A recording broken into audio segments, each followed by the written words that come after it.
Lola, pwede na po ba akong pumasok? Yun ang tanong ng 12 years old pa lamang na si Nadine nang ilang oras na siyang nakaupo lang sa isang waiting area sa ospital. Umiling si Lola Ising nang hindi man lang tumitingin kay Nadine. Hindi pa. Dito ka lang muna. Marami pang ginagawa. Pero kanina pa po akong nandito. Mahina niyang sabi. Gusto ko lang makita si Mama. Nag-aalala na po ako sa kanya. Ano pong sakit niya? Sumama pong pakiramdam niya? May dugo na raw po sa private part niya. Sobrang lala po ba nun, Lola? Hindi pa pwede. Singit ni Tita Janet na matalimang boses. May inaasikaso ang mga doktor. Saka mo na hilingin na makitang mama mo. Napayuko si Nadine. Kinukuyom niya na lang ang laylayan ng kanyang damit. Ramdam niya ang lamig ng ospital, pero mas malamig ang tingin ng dalawang babaeng kaharap niya. Kanina niya pang kasama sina Lola Ising at Tita Janet. Gusto niya lang namang makita ang kanyang ina, pero parang ang dami-daming nangyayari.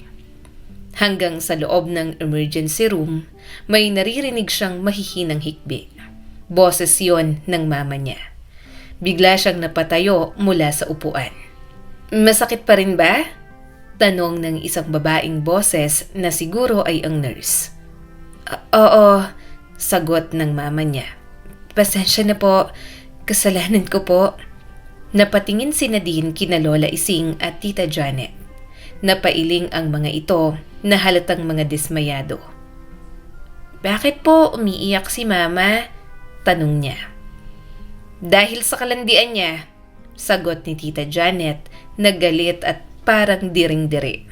Kung hindi pa naiwan at napulok sa private part niya ang kondom na yon, hindi pa natin malalaman na may ginagawang kalokohan. Kondom, hindi niya alam kung ano yon. Masyado pa siyang inosente para maintindihan ang naiwan sa pagkababae ng kanyang ina. Gusto niya pang magtanong pero parang walang gustong sumagot sa kanya. Hanggang sa napatingin siya sa babaeng manganganak na isinugod din sa emergency room. Nahawi ang kortina kaya nakita niya ang nanay niyang nakahiga sa kama. Nasilip niya itong basang-basa ng mukha dahil sa labis na pag-iyak. Hindi ko po maintindihan, singit ni Nadine nang muli na namang maisara ang kortina. Ano pong nangyari? Umiiyak pa rin po si Mama hanggang ngayon. Hindi po ba siya magamot ng maayos? Saglit na tumahimik ang dalawa.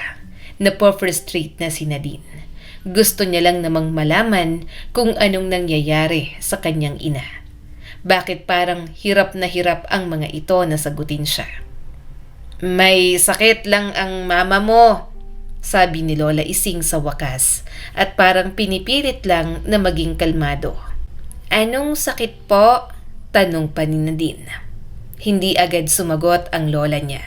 Si Tita Janet na naman ang nagsalita. May naiwan sa loob ng katawan niya na hindi dapat. Nagkaroon na raw ng infection. Tinatanggal yon at kailangan muna niyang ma-admit dito kasi lumaki ang infection na yon. Napakunot noo si Nadine. Naiwan? Ano po yung naiwan sa loob niya? Masakit ang private part ng kanyang ina. Yon ang alam ni Nadine na iniinda nito sa mga nakalipas na linggo. Nagkaroon pa nga ito ng lagnat at halos hindi makalakad. Ilang linggo ding nagtiis ng sakit ang kanyang ina. Kaya nang nagkaroon na ng dugo at nana, doon palang nagdesisyon ang kanyang ina na magpasugod sa ospital. Natahimik ulit sila. Mula sa loob ng kwarto, narinig nilang nagsalita ang doktor. Ma'am Carmen, kailangan sana mas maaga kayong nagpunta. Delikado to kapag pinabayaan. Alam ko po, garalgal na sagot ng mama niya. Natakot po ako at nahihiya rin. Natatakot saan? Alam mo, kapag mga ganyang health-related, hindi dapat pinagpapaliban, sabi pa ng doktor. Ngumuso si Nadine. Yon ang bili ng doktor, pero yon ang ginawa ng nanay niya. May masakit na pero pinagpaliban pa rin. Narinig niya pa ulit ang boses ng nanay niyang si Carmen.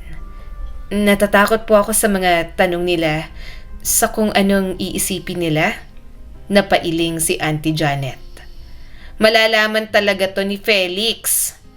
Hindi niya alam kung ano ang nangyayari. Gusto ng mga ito na umuwi siya pero ayaw niya. Kaya hanggang sa ilipat sa ibang kwarto si Carmen, nandoon lang siya sa paligid. Doon na rin siya natulog sa ospital. Sa loob, muling umiyak si Carmen. "Huwag niyo na po sanang ipaalam kay Nadine." "Bakit?" tanong ni Tita Mercy. "Para tuloy-tuloy ang kasinungalingan mo. Malalaman niyang kalandian mo. Ang baboy mo rin eh." Tahimik lang si Nadine. Hindi niya alam kung bakit pinagsasalitaan ng masama ang nanay niya. Gusto niyang sumabat pero wala naman siyang maunawaan sa sitwasyon. "Lola?" Mahina niyang tawag nang sinamahan niya itong bumili ng pagkain. "May nagawa po bang masama si Mama?" Napapikit si Lola Ising. "Oo, ang sahol ng ginawa ng mama mo."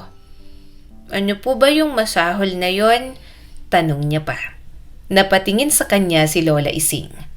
"Basta, hindi mo maiintindihan, bata ka pa. Ang isipin mo na lang may lalaki ang mama mo. Niloko niyang papa mong nasa abroad." Nanlamig ang kanyang mga kamay. "Si Mama may ibang lalaki po. Lola, wala naman po akong nakitang ibang lalaki si Mama. Mabait po ang mama ko. Inaalagaan niya rin po ako ng maayos." Napailing si Lola Ising. "Siyempre, hindi mo makikita. Maghapon ka sa school. Baka kapag wala ka, sa kanila ginagawa yon. Basta, ang galing magtago ng kalokohan ng mama mo. Kung hindi pa ng ospital, hindi pa malalaman." Napalunok si Nadine. Nangingilid ang mga luha niya. Parang ang hirap paniwalaan para sa kanya na may kabit ang kanyang ina.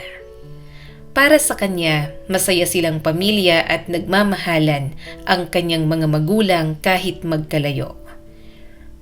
"Apo, wag ka nang umiyak." Pinunasan ni Lola Ising ang mga luha niya. "Lola," basag ang boses ni Nadine. "Maghihiwalay po ba sina Mama at Papa?" Bakas ang awa sa mukha ni Lola Ising. "Hindi ko pa alam, Apo. Hindi ko masasabi." "Pero, pwede po bang hindi sila maghiwalay?" Pilit ni Nadine.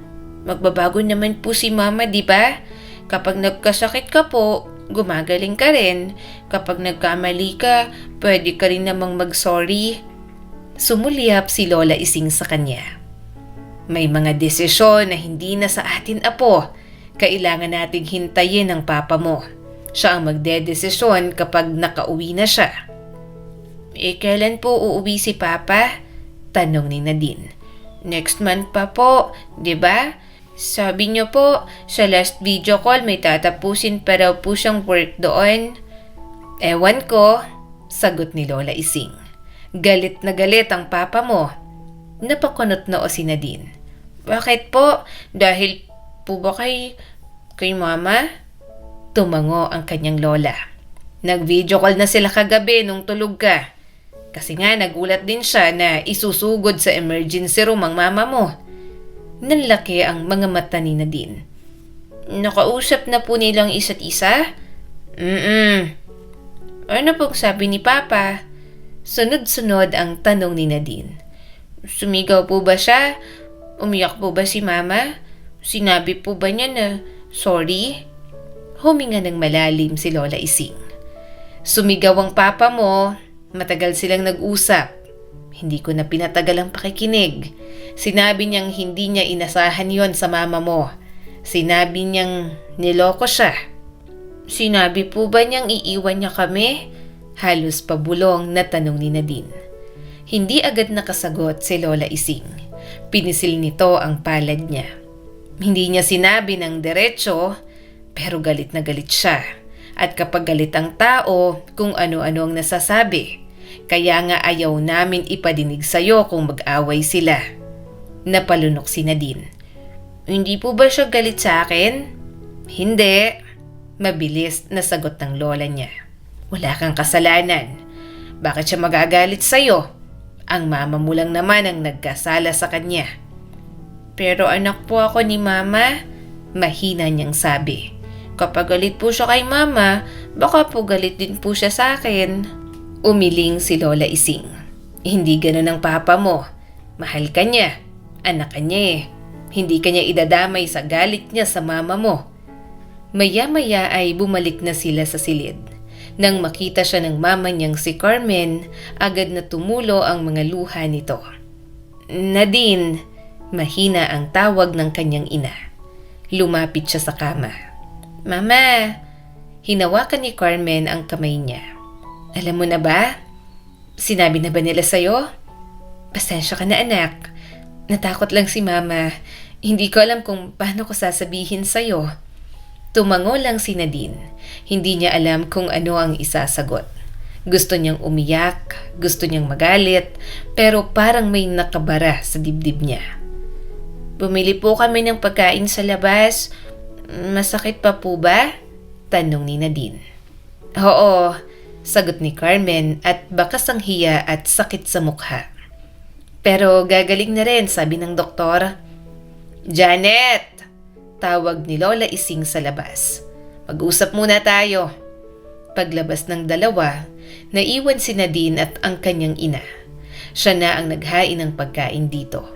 Tulala naman si Carmen at parang malalim ang iniisip. Halatang halata ang stress sa mukha nito. Mama, mahina niyang sabi. Galit po ba si Papa? Napapikit si Carmen.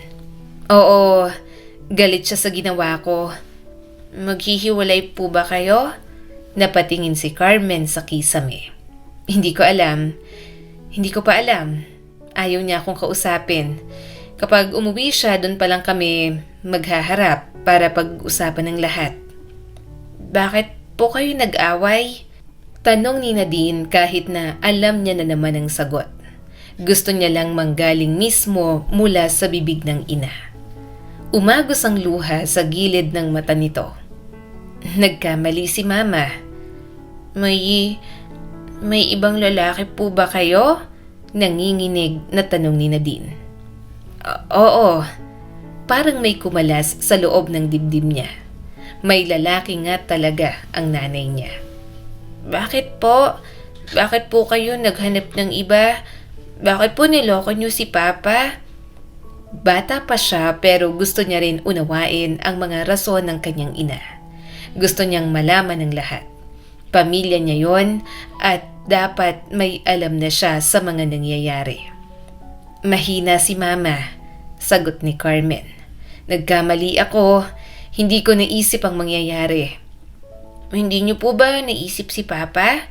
Hindi niyo na po ba siya mahal? Tanong niya. At ako po, hindi niyo po ba inisip na masasaktan po ako, Mama? Iyon ang pinakamalaking kasalanan ko. Iyak ni Carmen at nanginginig ang mga kamay na hinawakan siya. Pinagsisisihan ko ang ginawa ko. Alam kong mahirap akong patawarin, pero nagsisisi talaga ako at gusto kong maayos pang lahat, anak. Sana huwag mo akong sukuan. Sana kayong dalawa ng papa mo. Sana bigyan niyo pa ako ng pagkakataon. Naawa si Nadine sa mama niya. Ayaw niyang makita itong umiyak, pero nasasaktan din siya sa ginawa nito. Hindi niya matanggap na kaya nitong ipagpalit ang papa niya. Muling bumalik sina Lola Ising at Tita Janet. Kita ang tensyon sa mukha ng mga ito. Halatang ayaw asikasuhin si Carmen. Subalit wala namang magawa dahil walang ibang mag-aasikaso sa mama ni Nadine. Makakalabas ka na bukas, sabi ng lola niya kay Carmen. Aayusin na lang ang mga dapat bayaran. Nang makauwi ang mama niya, nanatili siya sa bahay kasama ito. Maayos naman ang lahat, pero nakikita niya ang bigat ng problema ng kanyang ina. At mas lalo pa yung madadagdagan dahil sa desisyon ng papa niya. Isang araw, dumating sina Lola Ising at Tita Janet sa bahay nila. May dala ang mga ito ng mga bag at iniimpake ang mga gamit niya. Teka lang, anong ginagawa niyo sa gamit ng anak ko? Bakit niyo naman kinukuha? Tanong ni Carmen at medyo nataranta habang nakatingin sa ginagawa ng dalawa. Uuwi na si Nadine sa amin, sabi ni Tita Janet. Napatingin si Carmen. Saan? Sa amin, sagot pa ni Tita Janet. Kami munang bahala kay Nadine. Nag-usap na kami ni Felix. Umiling si Carmen at hinawakan siya agad. Hindi. Sa akin siya. Hindi ako pumayag. Bakit niyo kukunin ang anak ko sa akin? Ako ang nanay dito. Wala kayong karapatan. Carmen? Singhal ni Tita Janet. Huwag na. Huwag mo nang idamay ang bata sa gulo mo. Maawa ka naman kay Nadine. Ako ang nanay niya. Sigaw ni Carmen. Oo, at nagloko ako. Pero alam ko sa sarili kong naging nanay ako sa kanya. Hindi ako nagkulang. Wala akong ginawang masama. Bakit pati pagiging nanay ko sa anak ko ay pakikialaman niyo pa? Nanay ka nga, pero tingnan mo naman ang ginawa mo. Balik ni Tita Janet. Makikinabang ka lang sa padala ni Felix. Gagawin mo pang alas ang anak ninyo. Gusto mong manatili si Nadine dito para dumaan sa'yo ang padala. Ayaw na nga sa'yo ng kapatid ko. Ginamit mo pa sa naging lalaki mo. Ang kapal ng mukha mo. Namula si Carmen. Hindi totoo yan. Napatingin si Nadine sa mama niya. Hindi niya na talaga alam kung ano ang gagawin. Paano ba niya ipagtatanggol ang isang tao na nanakit sa kanila ng kanyang ama na si Felix? Talaga? Singit ni Lola Ising. Bakit? Wala kang trabaho. Kaya alam namin kung saan mo ginagastos ang perang pinapadala ng anak ko. Sa amin na muna si Nadine para makasigurado si Felix na wala kang mapapakinabangan sa mga ipapadala niya. Umiling si Carmen. Hindi niyo pwedeng gawin sa akin to. Hindi niyo pwedeng ilayo ang anak ko sa akin. Tumayo si Nadine sa gitna ng mga ito. Lola, Mama, Apo, malumanay na sabi ni Lola Ising. Dito ka muna sa amin para sa ikabubuti mo ito. Bili ng papa mo na kunin ka muna namin. Ayaw niyang habang wala pa siya'y manatili ka pa kay Carmen. Hindi, sigaw ni Carmen. Huwag niyo siyang kunin sa akin. Lumapit si Carmen kay Nadine at niyakap siya. Anak, huwag kang sasama. Dito ka sa mama. Ako ang nanay mo. Hindi ka pwedeng sumama sa kanila. Tumingin si Nadine sa mukha ng kanyang ina. Kita niya ang takot, ang pagsisisi at ang pagmamakaawa sa mukha nito. Mama, nangingilid ang mga luha niya. Bakit niyo po ginawa yon? Mas lalong napaiyak si Carmen na tila sa tanong pa lang na yon, alam na nito ang magiging sagot niya. Pasensya na, hindi na maulit. Bigyan niyo pa ako ng isang pagkakataon. Hindi ko na uulitin. Nasasaktan po ako? Biglang sabi ni Nadine na nagpatahimik dito. Galit po ako sa ginawa niyo. Kalmado lang po ako pero galit na galit po ang puso ko sa ginawa niyong pagtataksil kay Papa, Mama. Parang natigil ang oras para rito. Umiling ang kanyang ina na punong-puno ng luha ang mga mata. Gusto niyang unawain ang sakit na nararamdaman nito pero masakit din na malaman niyang nagkaroon ito ng ibang lalaki. Anak, bulong ni Carmen. Hindi ko po maintindihan lahat, pagpapatuloy ni Nadine. Pero alam ko pong mali at masakit po para sa akin ang ginawa niyong pagkakamali. Hindi ko po alam kung paano ko kayo titingnan ngayon. Humagulgol si Carmen. Huwag mo kong iwan, anak. Tama na. Sa tingin mo ba, kapag kinuha mo ang anak mo, kaya mo siyang buhayin? Ha? Matigas na sabi ni Tita Janet. Nadine, kunin mo ang bag mo. Sumama ka sa amin. Dito ka sa side ng papa mo. Mas magiging maayos ang buhay mo at hindi mo kailangan makasamang manloloko na yan. Nanginginig na kinuha ni Nadine ang kanyang bag. Tumingin siya sa kanyang ina sa huling pagkakataon. Mama, sabi niya, sana gumaling po kayo. Sana po ayusin niyo po ang mga dapat ayusin. Lumuhod si Carmen. Anak, please. Hindi na lumingon si Nadine nang akayin siya ni Lola Ising palabas ng bahay. Masakit ang dibdib niya habang pasakay sa kotse ni Tita Janet. Sa unang pagkakataon, ramdam niyang may nabasag sa loob niya na mahirap nang buuin ulit. Tahimik ang bahay ni na Lola Ising ng unang gabi ni Nadine roon. Hindi yon ang katahimikang nakakaginhawa. Yun ang katahimikang parang may kulang at parang may naiwan sa dati niyang bahay na hindi niya basta-bastang madala. "Mama!" Pabulong niyang tawag kahit alam niyang wala roon ang ina. Maya-maya ay bumukas ang pinto. Sumilip si Lola Ising na may hawak na baso ng gatas. "Apo, uminom ka muna," sabi nito. Umupo si Nadine. "Lola, kamusta na po si Mama?" Napabuntong hininga ang matanda. "Nasa bahay niya." "Mag-isa po siya?" Bakas ang pag-aalala sa boses ni Nadine. "Tama po ba na iniwan po natin siya roon? Baka hindi niya pa po kaya. Paano po kung may sumakit po ulit sa kanya? Paano po kung wala pong tumulong sa kanya?" Umupo si Lola Ising sa gilid ng kama. "Apo, huwag mo nang masyadong isipin ang mama mo. Kailangan niyang matuto at kailangan niyang pagbayaran ang mga ginawa niya." Alam niya yon, subalit hindi niya talaga matiis. Mahal niya ang kanyang ina. Mas close siya rito kaysa sa papa niyang si Felix. Kaya naman, nahihirapan siyang tanggapin na lalayo siya sa taong nakasanayan niyang palaging kasama. Napayoko si Nadine. "Parusa po ba yun kay Mama?" Hindi makasagot si Lola Ising. Habang nagkakatitigan sila, parang hindi rin ito alam ang isasagot sa kanya. "Inumin mo na lang ang gatas mo, Apo.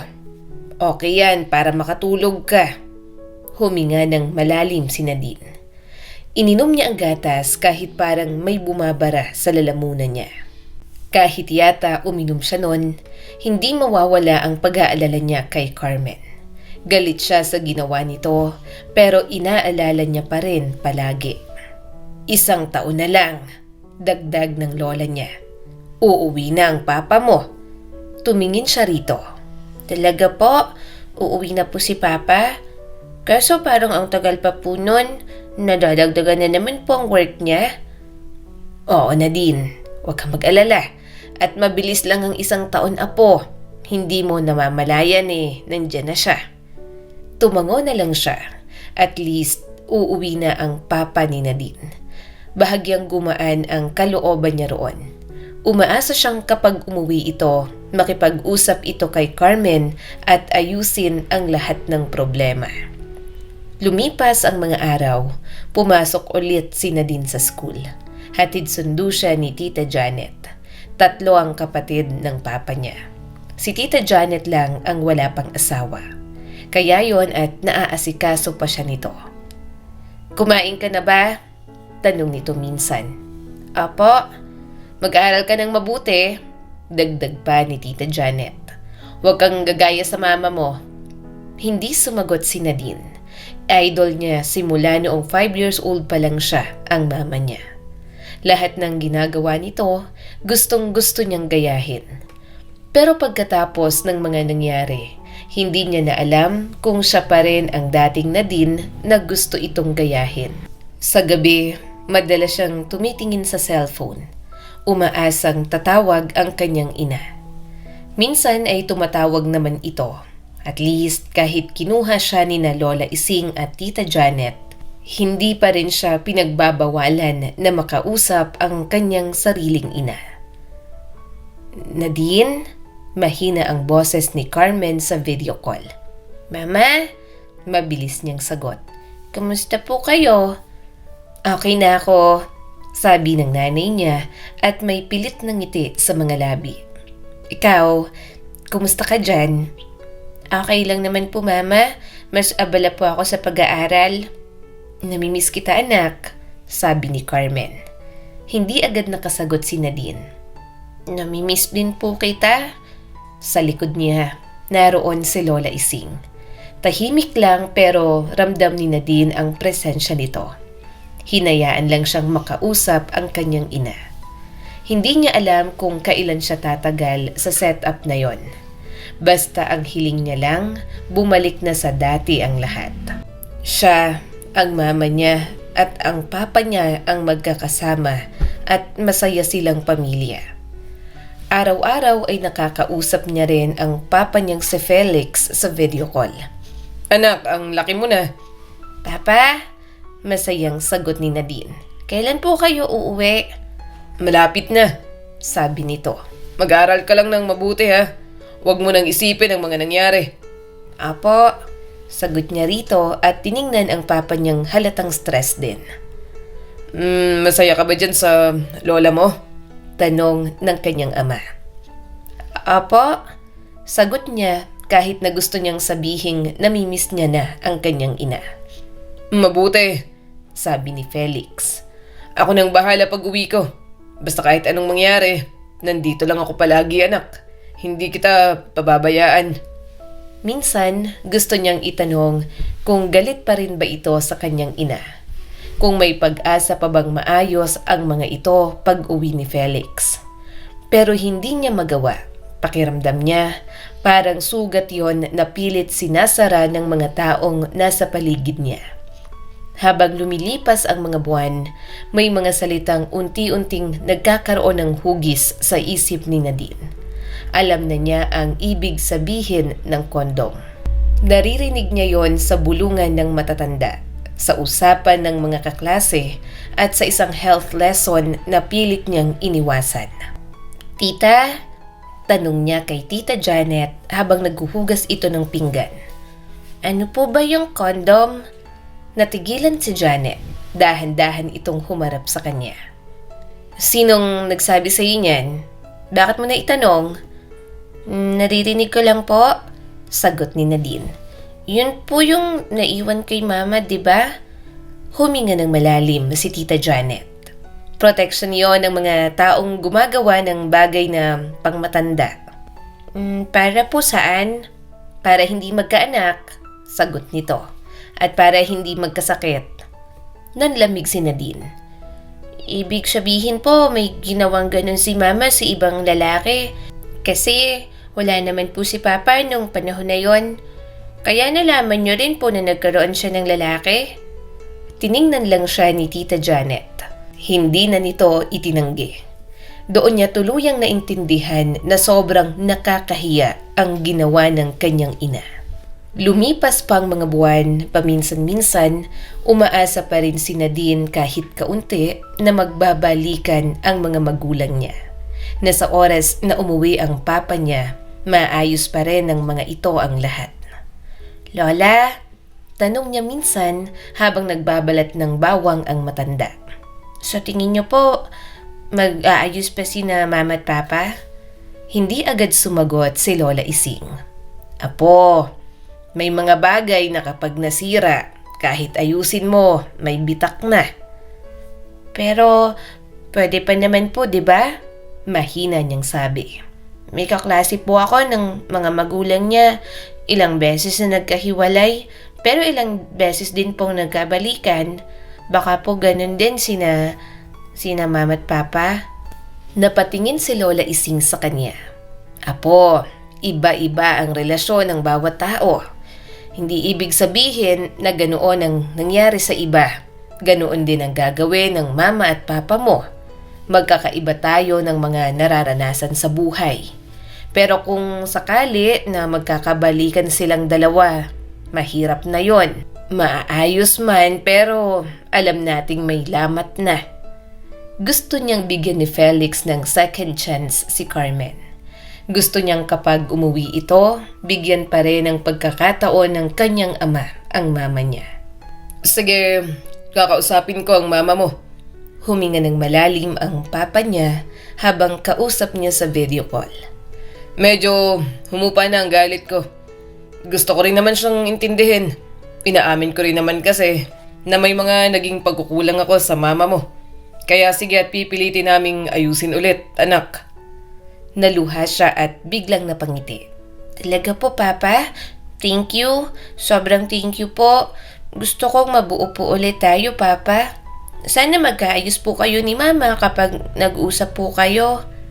Isang buwan bago ang uwi ni Felix, hindi nagpaalam si Nadine. Alam niyang magagalit si Tita Janet. Alam niyang madidisappoint si Lola Ising. Pero hindi na niya matiis na hindi bisitahin ang kanyang ina. Kaya kahit medyo malayo, bumiyahe siya pa uwi. Alam niya naman kung ano ang kanyang mga sasakyan. Sinabi niyang may practice siya sa bahay ng kaklase, pero ang totoo ay bibisitahin niya lamang ang kanyang ina. Pagdating niya roon, bukas ang ilaw. May narinig siyang mga tawanan at mga boses sa loob. "Mama?" Tawag niya at diretsong pumasok na lang dahil bukas naman ang pinto. Pero hindi niya naman akalain na sa pagpunta niya roon, maaabutan niya na may kahalikan ang kanyang ina. Kitang-kita niya kung paanong naglumikot ang mga kamay ng lalaki sa bewang ni Carmen. Nabitiwan ni Nadine ang hawak niyang bag. Natigilan si Carmen. "Nadine?" Hindi na siya nakapagsalita. Muli niyang kinuha ang bag at naglakad papalayo. Sa bawat hakbang, may bumabagsak sa loob ng dibdib niya. Hindi na sila mag-aayos. Tumulo ang mga luha niya. Bakit ba ako naniniwalang may pag-asa pa sila? "Nadine!" Sigaw ng boses na kahit pilit niyang kalimutan ay kabisado pa rin ng kanyang tenga. "Nadine, sandali lang!" Umuulan na ng malakas. Para bang nakikiisa ang langit sa gulong bumubuhos sa dibdib niya. Dumudulas ang sandals niya sa basang semento habang tumatakbo siya palayo sa bahay na minsan niyang tinawag na tahanan. "Nadine! Anak, pakiusap!" Humahabol si Carmen, basang-basa ang buhok at nanginginig ang boses.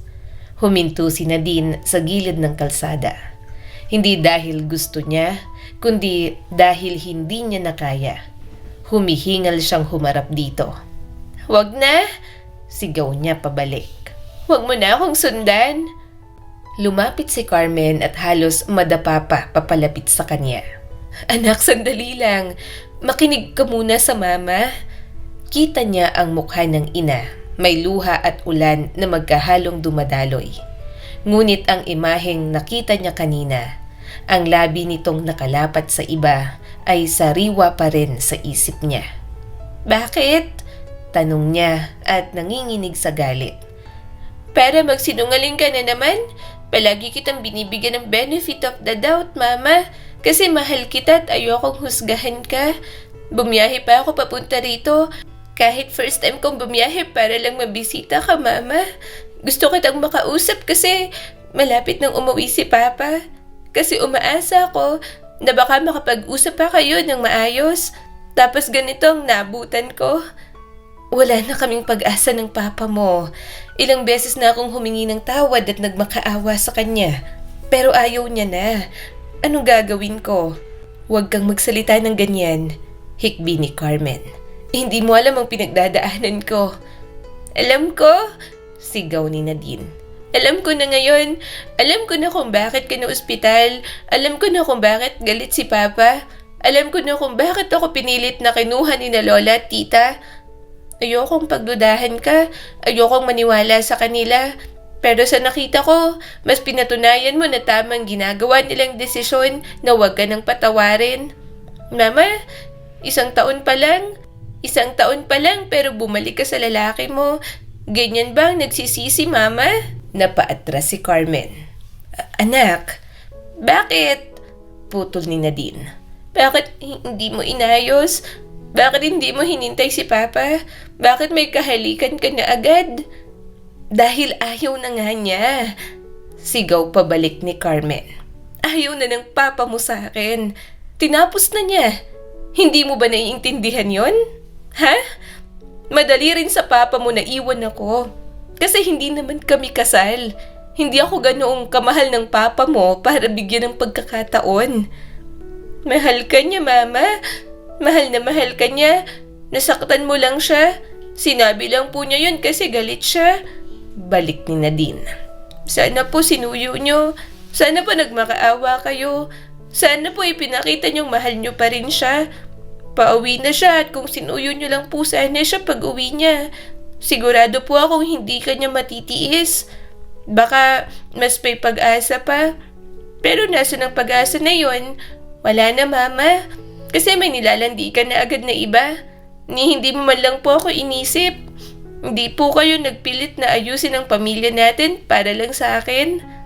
Humagulgol si Carmen. Ginawa ko na nga ang lahat. Ano bang gusto mo? Magpakamartir ako sa tatay mo? Oo, Mama. Magpakamartir ka po hanggang sa mapatawad ka niya. Ipakita mo po na nagsisisi ka pero hindi yun ang ginawa mo, di ba? Ang bilis mo magkaroon ng lalaki, Mama. Sigaw ni Nadine. Saglit na natahimik ang paligid, maliban sa patak ng ulan sa semento.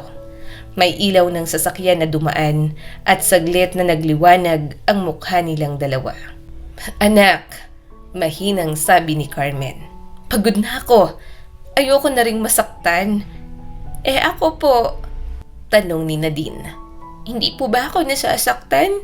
Nasasaktan po ako sa lahat ng to, Mama. Ayokong lumaki sa broken family. Ayoko ng ganito. Naglakad si Carmen papalapit. Patawarin mo ako. Handa po ako magpatawad. Mariing sabi ni Nadine. Basta po ayusin mo. Basta po wag ka na sa ibang lalaki. Basta po ipaglaban nyo kami. Umiling si Carmen. Hindi na pwede. Bakit? Tanong niya rito. Dahil mas madali po yun? Napapikit si Carmen. Dahil tapos na. Doon tuluyang pumutok ang galit ni Nadine. Tapos na dahil sa inyo. Kayo po ang nagsimula. Kayo po ang hindi nag-ingat. Kayo po ang nagloko. Ang bilis mo agad na makahanap, Mama. Ano, magaling na ba yung private part ninyo kaya ngayon may kahalikan na kayong iba? May papasok ng iba? Sa isang iglap, umangat ang kamay ni Carmen. Tumama ang palad nito sa pisngi ni Nadine. Umalingaw-ngaw yon sa tenga niya kahit sa ilalim ng ulan. Nanlaki ang mga mata ni Carmen. Ang sakit mong magsalita. Nadine, nanay mo pa rin ako. Sunod-sunod na tumulo ang mga luha ni Nadine. Tumingin siya sa ina ng dahan-dahan. Ramdam ang hapdi sa mukha pero mas nangingibabaw ang galit sa dibdib. Karapatan ko pong magalit? Malamig niyang sabi. Kasalanan niyo po lahat ng to. Kung nasasaktan kayo sa sinabi ko, mas nasaktan pa ako sa ginawa ninyo. Nanginig ang mga labi ni Carmen. Patawad? Hindi po sapat ang patawad, sagot ni Nadine. Wala na, Mama. Hindi na may babalik ang pamilya natin. Tumalikod siya at naglakad palayo. Sa pagkakataong yon, hindi na siya hinabol pa ni Carmen. Basang-basa si Nadine pagdating sa bahay ni Lola Ising. Halos hindi na siya makatayo sa pagod at lamig. Pagbukas ng pinto, bumungad si Tita Janet. "San ka galing?" Galit na tanong nito. "Sobrang nag-aalala kami sa'yo. Tinawagan na namin ang papa mo." Hindi sumagot si Nadine. Tumuloy lang siya sa loob. "Nadine!" Sigaw ni Lola Ising mula sa kusina. "Anong nangyari sa'yo?" Doon na bumigay ang tuhod niya. Naupo siya sa sahig at humagulgol ng malakas. "Pinuntahan ko po si Mama," hikbi niya. "At nakita ko po na may ibang lalaki na po talaga siya. Hindi na po yata talaga sila magkakaayos ni Papa." "Tama na," mariing sabi ni Tita Janet pero may lungkot sa boses nito. "Huwag ka nang umasa sa babaeng yon. Ang mahalaga, nandyan ang papa mo. Hindi ka niya pababayaan." Yumakap si Lola Ising kay Nadine. "Apo, dito ka lang. Tapos na yon. Huwag mo nang hanapin ang mama mo. Hindi ka namin pababayaan." Sumubsob si Nadine sa balikat ng lola niya. Nasasaktan siya ng sobra. Pero nagpapasalamat si Nadine na may yumakap sa kanya habang gumuguho ang mundo niya. Simula noong araw na yon, pinili ni Nadine ang katahimikan. Hindi na niya sinagot ang mga tawag ng kanyang ina na si Carmen. Kapag nagba-vibrate ang cellphone at lumalabas ang pangalan nito, siya na mismo ang nagpapatay. Hindi dahil wala na siyang pakialam, kundi dahil sobra na ang sakit. Lola, hindi ko na po sinasagot ang mga tawag ni Mama. Masama po ba akong anak? Apo, sabi ni Lola Ising habang nagtutupi ng kurtina. Kung ayaw mo muna siyang kausapin, huwag mong pilitin ang sarili mo. Sa akin lang, gusto ko nang putulin mo ang koneksyon mo dyan sa nanay mo. Pero syempre, malaki ka na naman. Sa kananay mo pa rin yun. Alam ko rin na hindi si Felix ang klase ng tao na ipagdadamot ka ng sobra sa nanay mo. Tumango lang si Nadine. Hindi na siya umiyak. Parang naubos na lang talaga siya. Simula nang makita niya ang mama niya na may kasama na ibang lalaki, doon na talaga nag-sink in sa kanya na wala na talaga siyang pag-asa. Hanggang sa dumating ang araw ng pag-uwi ni Felix. Maaga silang nagising. Si Tita Janet ang nagplano ng lahat. Ang oras ng alis, ang susuotin, at anong mga dadalhin nila. Si Lola Ising naman ay tahimik lang pero halatang excited. Si Nadine kabado na dahil makikita niya ulit ang kanyang ama.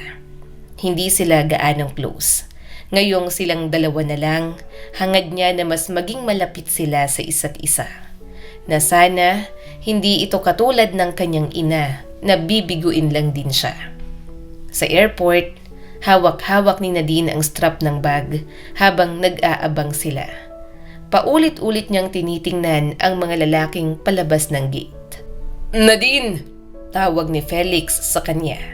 Bahagya siyang napangiti nang makita ang ama niyang si Felix. "Papa?" Lumapit siya ng dahan-dahan. Tapos bigla na lang siyang tumakbo at niyakap ang ama ng mahigpit. "Anak," sabi ni Felix at niyakap siya pabalik. "Ang laki mo na." Miss na po kita." Nanginginig ang boses na sabi ni Nadine. Miss na din kita," sagot nito at halatang pinipigilan ang pag-iyak. "Huwag kang mag-alala. Hindi na ako aalis. Dito na ako magtatrabaho ulit. Pasensya na sa mga nangyari, anak. Sorry." "Wala naman po kayong kasalanan, Papa." Napatingin si Felix kina Lola Ising at Tita Janet. "Salamat sa inyo, Mama, Janet. Salamat sa pag-aalaga sa anak ko." Tumango lang ang dalawa. Niyakap din ng mga ito ang kanyang ama. Natutuwa na sa wakas ay nakabalik na talaga si Felix. Sa hapagkainan ng gabing yon, kompleto sila. Napangiti siya sa dami ng kinain ni Felix. Tumulong din kasi si Nadine sa pagluluto, kaya nasiyahan siya ng mapuri ang mga pagkain, lalo na ang tinola. "Masarap," sabi ni Felix at napatingin sa kanya. "Matagal na akong hindi nakakakain ng ganito. Hindi naman ako sobrang magaling magluto. Kaya mas madalas na bumibili na lang ako sa labas o sa mga kasamahan ko na nagluluto sa abroad." "Kumain ka pa," sabi ni Lola Ising. "Payat ka na. Itong si Nadine, tinuruan ko magluto habang nandito. Siya ang nagluto ng tinolang manok." Tumawa si Felix. Kaya naman pala masarap." Nagpatuloy ang kanilang masayang hapunan. Si Nadine na lang ang nagligpit at naghugas ng mga pinggan. Pagod na sina Tita Janet at Lola Ising, kaya kapag kaya niya na, siya na talaga ang kumikilos sa bahay na yon. "Ikakasal ka na?" Nakangiting tanong ni Felix kay Tita Janet. Tumawa naman ito. Kuya, malapit na. Ang tagal na namin ni Brian. Akala ko wala na talaga siyang balak na pakasalan ako. Pero ngayon, panatag na ako kasi kakasal na kami. Bale, sa City Hall muna tapos after 1 year, baka sa simbahan na, kuya." Kita niyang masaya si Felix para sa kapatid nito. Maya-maya ay natapos na si Nadine sa kusina. Kaya umupo na siya sa sala at sumama sa mga ito. Nakinig lang siya ng mga usapan. Gusto niya lang makinig ng mga kwento ng mga mas matatanda sa kanya. Hanggang sa napunta ang usapan sa kanyang ina. "Mabuti na lang talaga at hindi kayo nagpakasal ni Carmen," saad ni Tita Janet. "Kung nagkataon, mas mahirap sana ang lahat ngayon. Kung naging legal kayo, mas naging magulo. Siguro hinayaan din ng tadhana na malaman mo ang lahat ng to bago pa kayo nagpakasal. At least parang binigyan ka ng warning ng universe, kuya, na hindi siyang tamang babae para sa'yo. Mahinang kalooban, hindi makatiis sa malayong agwat. Maglolo ko lang din naman pala, singit ni Lola Ising at diretso ang tingin sa plato. Naging kayo ng mga bata pa lang kayo. Tama lang ang desisyon ko na nilaban kong huwag muna kayong magsama noon at maipakasal. Inaaway mo pa ako para lang dyan kay Carmen. Felix, ano ngayon? Hindi ba tama ako? Kung hinayaan ko kayong magsama, di hindi lang sinadin ang anak ninyo. Mahihirapan pa kayo sa buhay. Tahimik lang si Felix. Siguro ay wala na rin itong masabi dahil tama nga naman ang sinasabi ng nanay at kapatid nito. Huminga ng malalim si Felix. Masakit dahil akala ko kaya niya. Akala ko matatag siya sa distansya. Pero hindi ko na ipipilit ang sarili ko sa taong ayaw na. Nagkasawaan na lang din kami talaga. Sa mga lumipas na araw, tambay muna sa bahay ang papa niya. Ito na rin ang naghahatid sundo sa kanya sa school. Nang may pagkakataon, nagkaroon pa sila ng malalim na usapan. Anak, sabi ni Felix sa pintuan, pwede ba tayong mag-usap? Hindi ba kita sobrang naabala sa pag-aaral mo? Umiling siya at ibinaba ang ballpen. Hindi naman po, Papa. Okay lang. Kumusta ka? Tanong ni Felix. Anong nararamdaman mo sa lahat sa nangyari sa amin ng mama mo? Galit po ako, sagot niya agad. Malungkot, nalilito, parang may kulang po na hindi ko alam kung paano ko pupunuin, Papa. Hinaplos nito ang likod niya. Okay lang, anak. Walang mali sa nararamdaman mo. Papa, galit po ba kayo kay Mama? Napaisip saglit si Felix. Oo, pero mas nangingibabaw ang lungkot sa akin. Minahal ko si Carmen ng matagal. Napayuko si Nadine. Papa, bakit po hindi kayo nagpakasal? Ang tagal-tagal niyo pong magkasama. Doon natigilan si Felix. Kita ni Nadine ang pagbabago sa mukha nito na parang may biglang bumalik na alaala. Hindi mo pa alam ang buong kwento, sabi nito sa wakas. Teenage parents kami ng mama mo. Alam mo naman siguro yun. Kung kukwentahin mo sa edad namin, pareho kaming 14 nang mabuntis siya. Parang biglang lumiit ang mundo ni Nadine. Bata pa po kayo nun? Oo, sagot ni Felix. Sobrang bata. Hindi namin alam ang ginagawa namin. Hindi pa kami sigurado sa kahit na ano. Hindi ako pinayagang magsama kami. Hindi pumayag si mama. At tama lang kasi nag-aaral pa ako nun. Gusto ko kayong panagutan pero anong ipapakain ko sa inyo? Tapos ang mama mo, umaasa lang din naman sa pensyon ng lola niya. Laking lola kasi ang mama mo. Kaya ako, sinikap kong matapos ang kolehiyo. Bumibisita-bisita lang ako sa inyo. Tiniis ko kayong hindi palagi makita at makasama.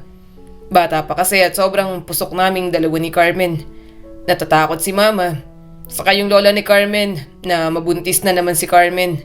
Hindi pa nga namin kaya ang responsibilidad. Napanguso si Nadine. Bata pa po ako dati para maintindihan lahat yon. Akala ko po ayaw nyo lang pakasalan si mama kasi hindi nyo po siya sobrang mahal. Umiling si Felix. Mahal ko ang mama mo. Gusto ko siyang pakasalan. Gusto kong bigyan ka ng buong pamilya. Pero hindi pa pwede nun. At ngayon naman na pwede na sana. Nag-abroad ako para sa'yo at para sa future natin. Sayang kasi ang opportunity, anak. Minsan lang yun dumarating sa buhay. Ang inisip ko, makakapaghintay pa naman ang mama mo. Para sa inyo din naman kasi yun. Papa? Tanong ulit ni Nadine. Kung hindi po nagloko si mama, magpapakasal po ba kayo? Mapait na napangiti ang kanyang ama. Ngayong uwi ko sana. Nagpaplano na ako ng kasal na bongga kasi matagal na naming plano yon ni Carmen. Nanlaki ang mata ni Nadine. Talaga po?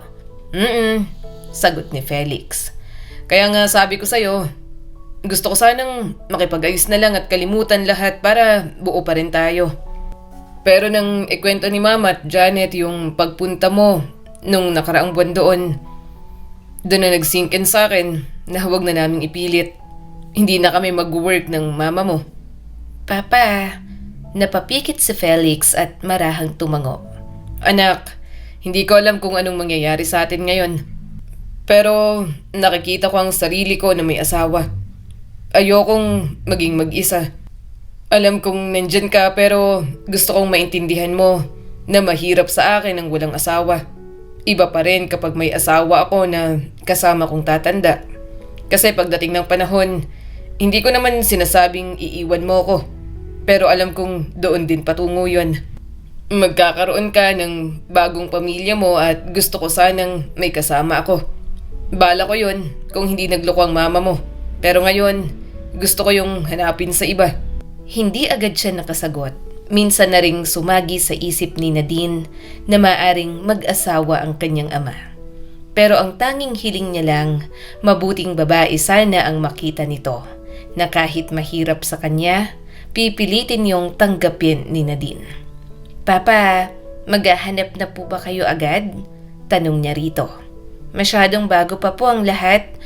Pwede po bang makalipas na lang ng ilang taon? Medyo masakit pa rin po kasi sa akin ang nangyari sa inyo ni Mama. Nakakaintindi na tumango ang papa niya.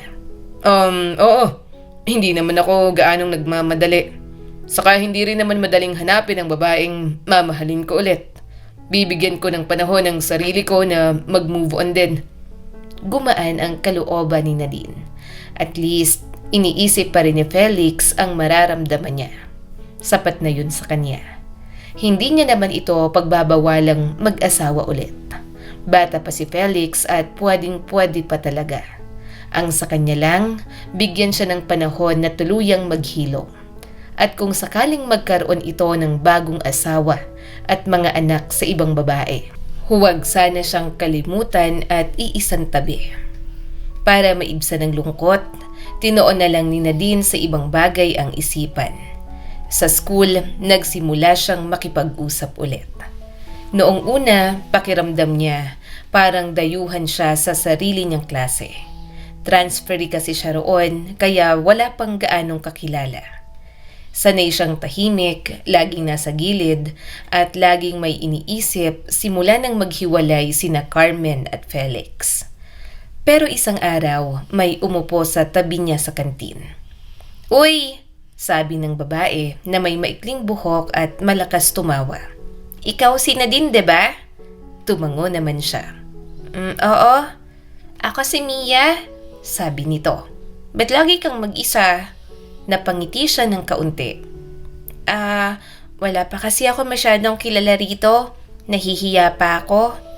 "Hindi pwedeng mahiyain dito," sabi ni Mia at matamis na nakangiti.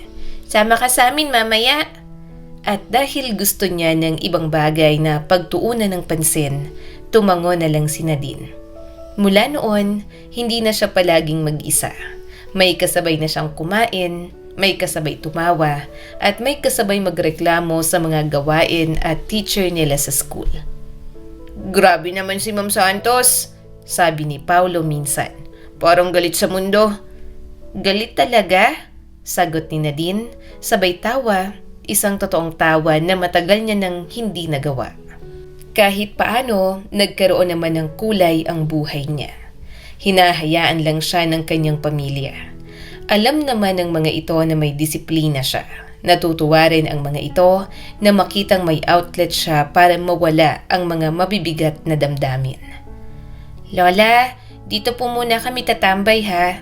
Nagpaalam na po ako kay Papa," saad ni Nadine kay Lola Ising. Tumango-tango naman ang matanda. "Sige, nabanggit nga sa akin ni Felix. Kaya nga, naipagluto ko na kayo. Kainin ninyo ha. Cheesy corn yan. Nagluto na rin ako ng hapunan. Dito na sila kumain." Tumawa siya at naglalambing na yumakap dito. "Thank you, Lola. I love you po. Kakainin po namin lahat ng luto mo." Simula nang tumira siya roon, mas lalo siyang napalapit sa kanyang lola. Si Tita Janet nakatira na sa bahay ng asawa nito. Ang papa niya naman may trabaho sa opisina at hapon na nakakauwi.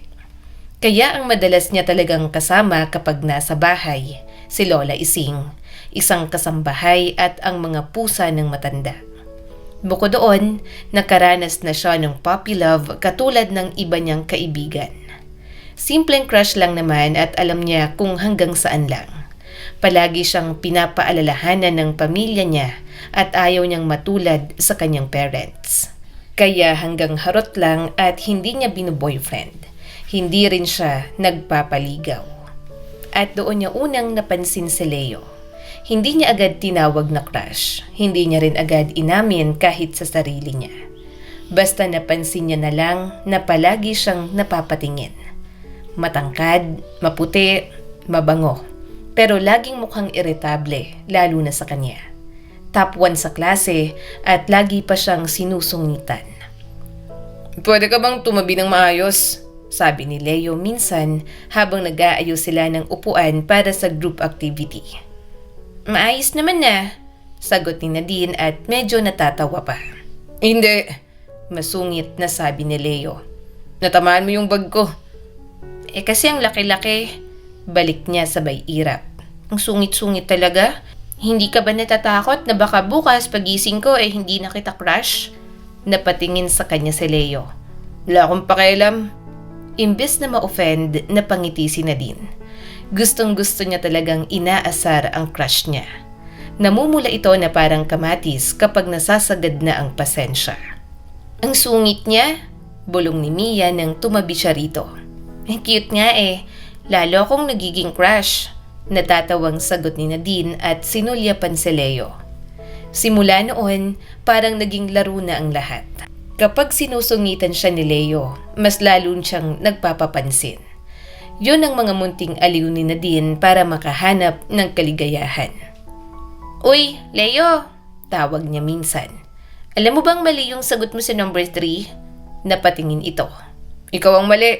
Ginagalit mo ako palagi. Uy, hindi Ito naman, gusto ko lang naman makipag-usap. Napailing si Leo. Ewan ko sa'yo. Manahimik ka. Hindi ako natutuwa sa yung ingay mo. Pero dahil loka-loka si Nadine, mas lalo siyang nag-ingay. Kinantahan niya pa ito. Napakunot ang noon ni Leo. Pero kitang-kita niya naman ang pamumula ng mga tenga. Hoy, Leo, kinikilig ka na sa akin? Ang pula na ng tenga mo? Natatawang sabi ni Nadine. Umismid si Leo at tinalikuran siya. Kaya yon at tawang-tawa si Nadine. Mas naging bubbly na rin siya sa lahat ng taong nakakasalamuha niya. Hindi dahil nakalimutan niya ang lahat, kundi dahil pinili niyang hindi laging balikan ng sakit. Natuto siyang tumawa kahit may kulang. Natuto siyang magsaya kahit hindi perpekto ang buhay. Isang hapon, may announcement sa school. Calling all students na may hilig sa pagsasayaw, sabi ng advisor. May auditions para sa dance troupe. Napahinto si Nadine, bigla siyang nagkaroon ng interes. Bata pa lang, hilig niya na talaga ang pagsasayaw.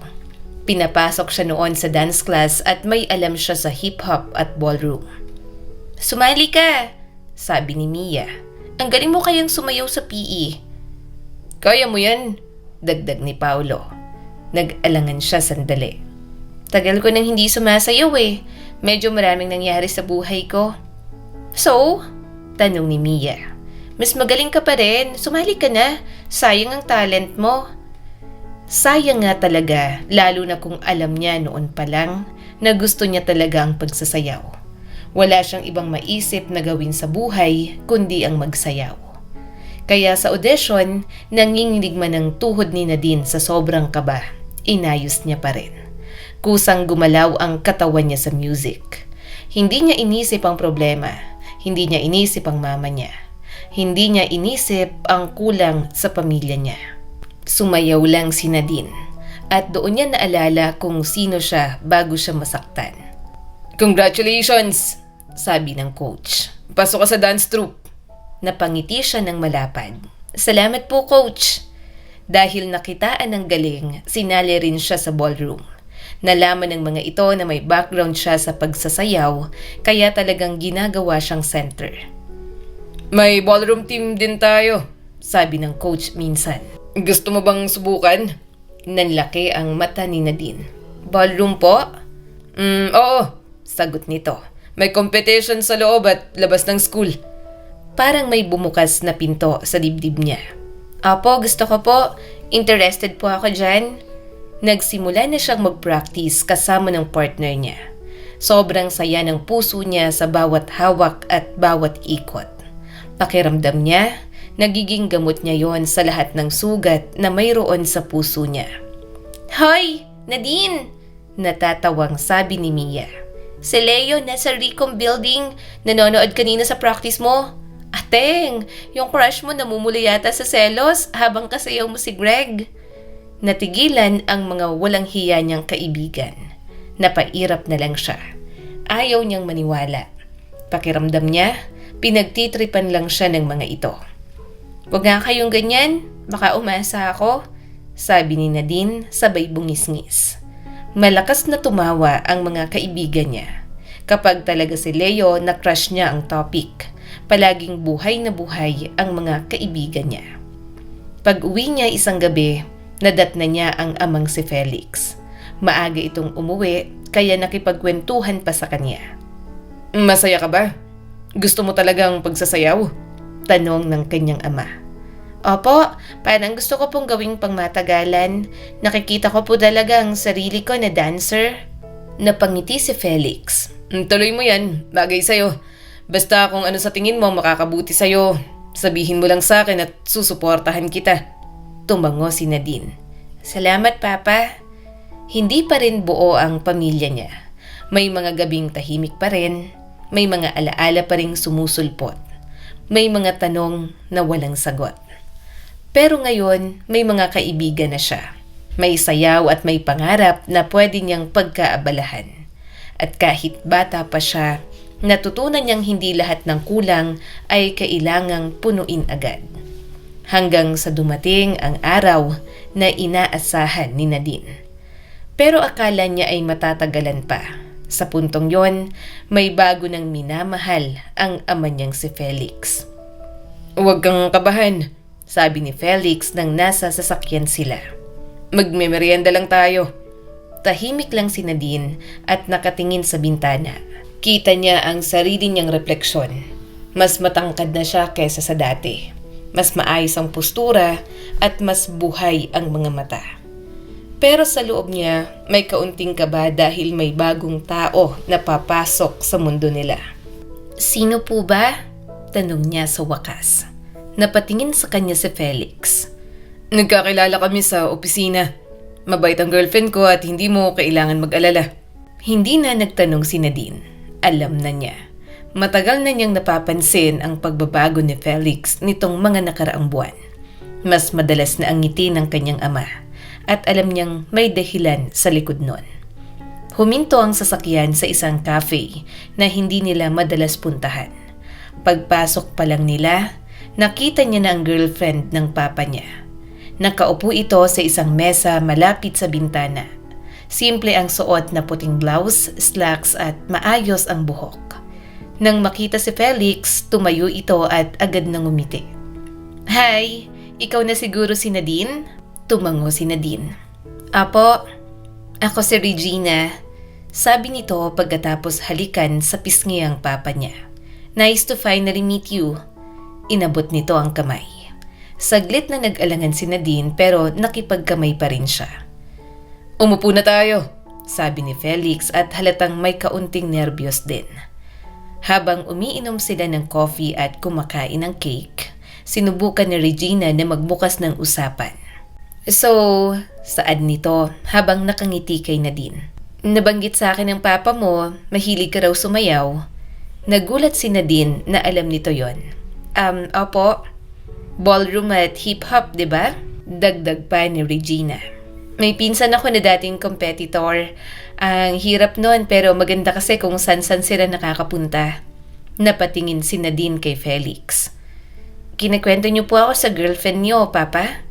Ngumiti naman ito. Oo naman, anak kita. Gusto ko rin yung makilala. Gusto ko na malaman ni Regina na proud ako sa'yo. May kung ano na gumaan sa dibdib niya. Kung ganoon, okay na okay talaga kay Regina kung sakaling maging stepdaughter siya. Halatang mabait at parang gusto talaga nito na magkaroon na ng pamilya. Ano ang favorite mo? Tanong ni Regina. Cha-cha or waltz? Cha-cha po, sagot ni Nadine. Pero gusto ko rin po ang waltz. Depende po kasi nag-iiba din naman po ako ng hilig. Hindi pilit ang papuri sa kanya. Hindi rin sobrang close. Parang marunong itong magtimpla ng distansya at nagustuhan niya yon. Kasi para kay Nadine, respeto ang pinapakita ng girlfriend ng tatay niya. Habang tumatagal ang usapan, napansin ni Nadine ang maliliit na bagay. Kung paano hindi sinasapawan ni Regina ang ama niya kapag nagsasalita ito.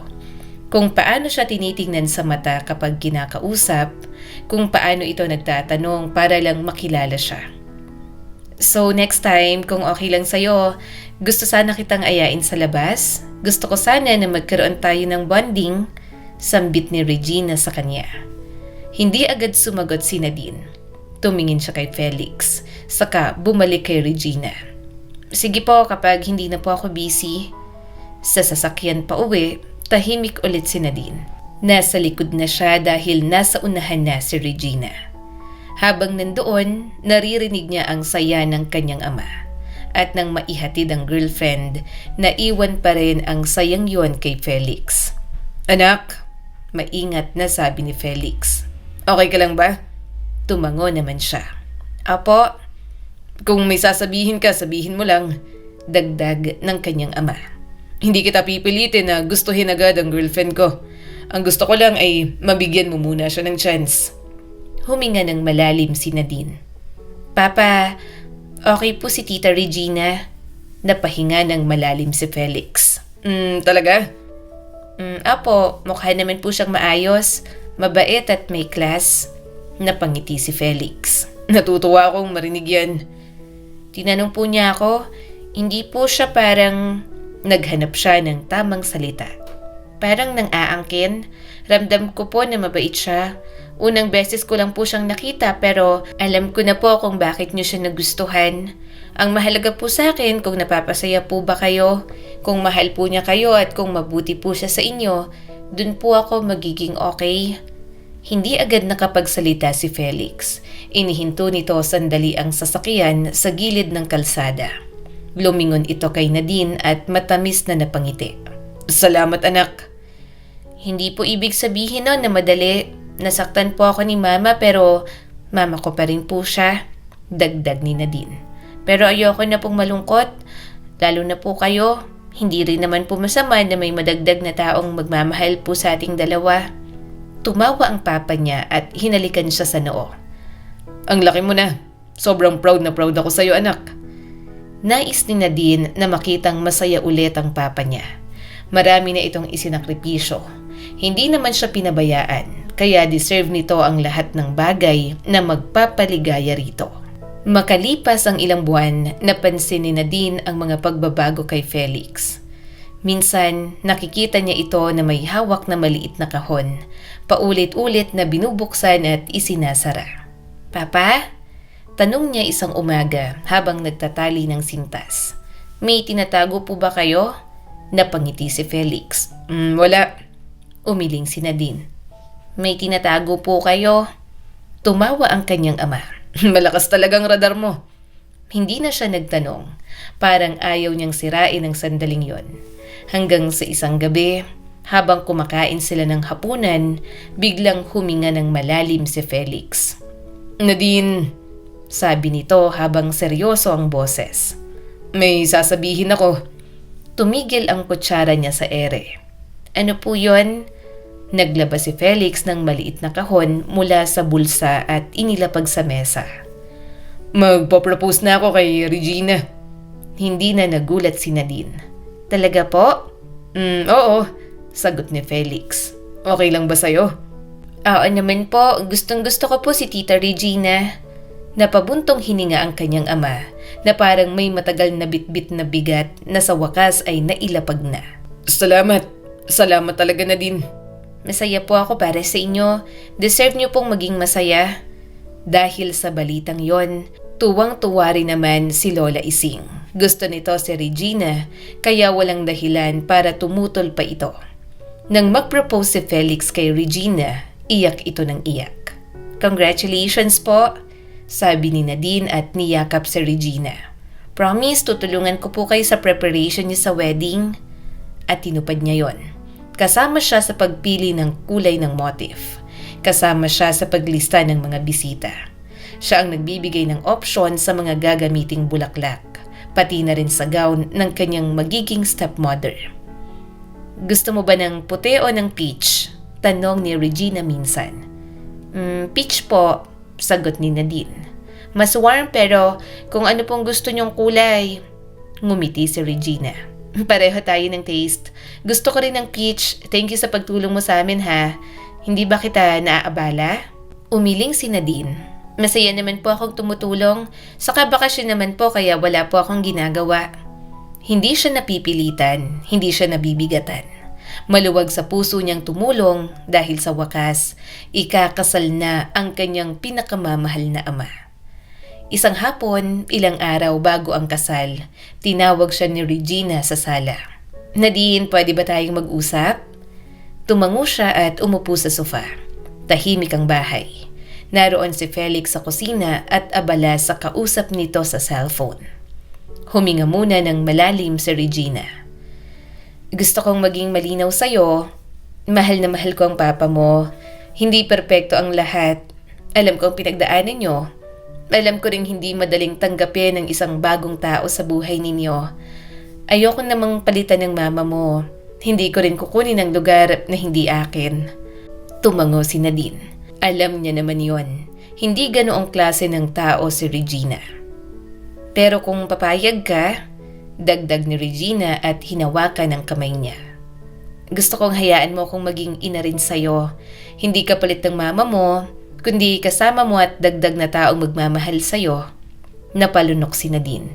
Hindi agad siya nakasagot. Hindi mapapalitan bilang ina ang nanay niyang si Carmen. Pero hindi naman siguro masama na magkaroon siya ng isa pang ituturing na ina sa buhay na yon. Tumango siya. "Apo naman, hahayaan po kitang maging nanay sa akin, tita." Napaluha si Regina. "Salamat, napaka-understanding mo, Nadine." Tumayo si Nadine at niyakap ito. Yakap na may pahintulot ang ibinigay niya rito. Nais niyang malaman nito na okay lang ang lahat sa kanya at buong-buo na itong tinatanggap. Dumating ang araw ng kasal. Simple pero elegante ang wedding ni Felix at Regina. Nakaayos si Nadine sa isang simpleng gown na kulay peach at maayos na nakabraid ang buhok na maraming flower clips. Habang naglalakad si Regina patungo kay Felix, napansin ni Nadine ang tingin ng kanyang ama. Na para bang si Regina lang ang mundo nito at ang taong sagot sa mga panalangin nito. At sa sandaling yon, wala siyang pagsisisi na hinayaan niyang magmahal ulit ang papa niya. Nang sumapit ang reception, medyo naging abala ang lahat. Si Nadine nagutom na kaya inuna na ang pagkain. Maya-maya ay tinawag na ang pangalan niya para magbigay ng mensahe sa newlyweds. Huminga siya ng malalim bago magsalita sa microphone. "Hi po, ako po si Nadine, anak ni Felix Santiago." Napangiti siya nang makita ang ama at si Regina na nakatingin sa kanya. "Hindi po ako magaling magsalita," dagdag niya. "Pero gusto ko lang pong sabihin ang nasa puso ko. Papa, matagal na po kitang nakikitang nagtatry maging matatag. Tahimik ka po at naging responsable para sa akin kahit may mga masasakit po tayong alaala at mga pinagdaanan. Ngayon, masaya po ako kasi nakikita ko po kayong masaya." Bumaling siya kay Regina. "Tita Regina, salamat po kasi hindi niyo po ako minadali na tanggapin kayo. Hindi niyo po ako tinakot sa mga dapat kong harapin.